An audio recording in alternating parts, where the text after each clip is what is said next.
اور اگر میرا زندہ رہنا اگر ہمارے لیے اچھا ہے تو اللہ تو مجھے زندہ رکھ۔ اس طریقے سے انسان دعا کر سکتا ہے۔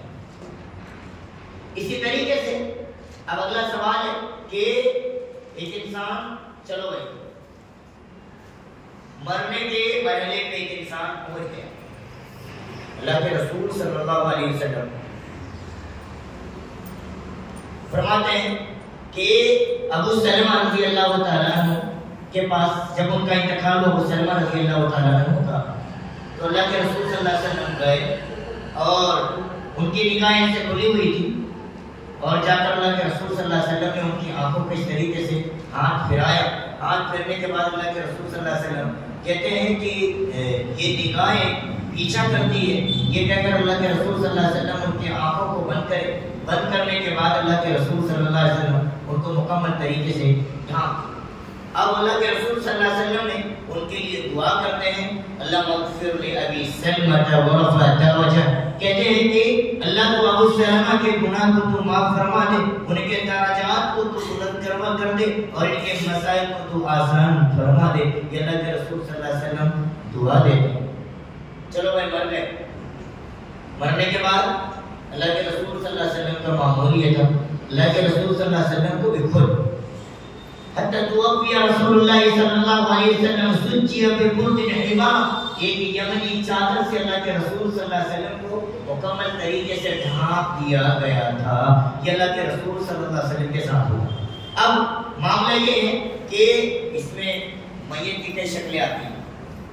شکلیں کس طریقے سے؟ شکلیں ایک تو یہ کہ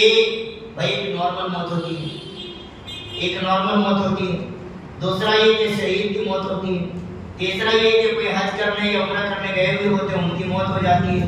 تو اس طریقے سے الگ الگ چیزیں ہیں۔ تو ایسے لوگ جو شہید ہو کر مرے تو ان کے چہرے کو نہیں ڈھانپا جاتا تھا، یا اس طریقے سے جو حج یا عمرہ کرنے گئے اس طریقے سے اگر ان کی موت ہو گئی تو اس صورت میں ان کے بھی چہرے کو نہیں چھپایا جاتا تھا، یا اس طریقے سے جس لباس میں ہوتے تھے اسی لباس میں وہ موجود انہیں کو کفنا دیا جاتا تھا، یا اوپر سے ایکسٹرا اگر کوئی کفن وغیرہ ہوتے تھے تو چادر لپیٹ دیا جاتا تھا، لیکن ان کو اس کپڑے کو نہیں اتارا جاتا تھا۔ تو اب یہ طریقہ کار تھا، مر گئے، روح پرواز کر گئی، روح پرواز کرنے کے بعد رونا دھونا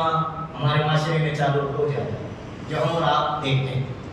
سینے پہ مارنا، گالوں پہ مارنا، سر پہ مارنا، سینہ چاک کرنا، غریبان پہ مارنا، یہ ساری چیزیں جو ہم دیکھ رہے ہیں۔ اللہ کے رسول صلی اللہ علیہ وسلم فرماتے ہیں من لکم الحدود وشق الجیوب وجاب بجاب الجاہلیہ، کہتے ہیں ایسے لوگ جو اس طریقے سے نوحہ کریں یا اس طریقے سے جو تماچا ہمارے اپنے رخسار پر یا غریبان پڑے، ایسے لوگوں کا ہم سے کوئی لینا دینا نہیں ہے۔ یہ زمانہ جاہلیت کے طریقہ کار میں سے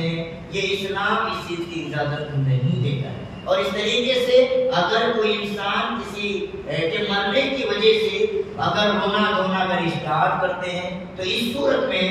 باقاعدہ ان کے مرنے والے کو ان کے رونے کی وجہ سے عذاب دیا جائے گا۔ ایک بات اب یہ ہو گیا، یہ معاملہ ہو گیا ہمارا